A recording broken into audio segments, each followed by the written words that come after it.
currency is really just faith. You know, what makes a dollar worth something is the faith in the dollar and the usage of it. And the more people that have faith in Bitcoin, the more people that use Bitcoin, obviously the price will go up. Is this what you attribute to the recent surge in the price that has been happening?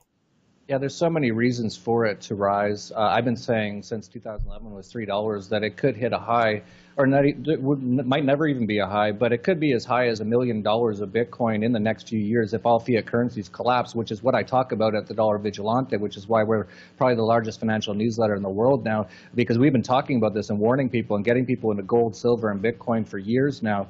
But there's many reasons why this is occurring at this moment in time. One reason, for example, is China has capital controls, and they allow each Chinese citizen or slave to take $50,000 outside of China every year. So usually on the first days of the year, everyone who has any money tries to get it out of China.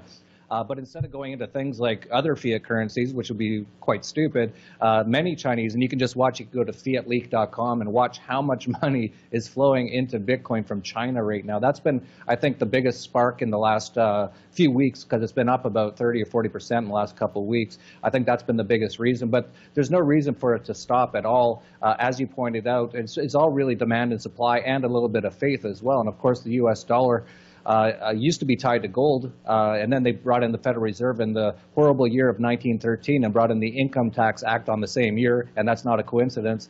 And then the U.S. was essentially bankrupt by 1971, and that's when Richard Nixon took the gold backing completely away from the dollar, and it's been all downhill for the dollar since then. People say, oh, the dollar is up, but fiat currencies are never up. They're just up vis-a-vis other fiat currencies. Fiat government currencies are always being inflated. They're always going down in value.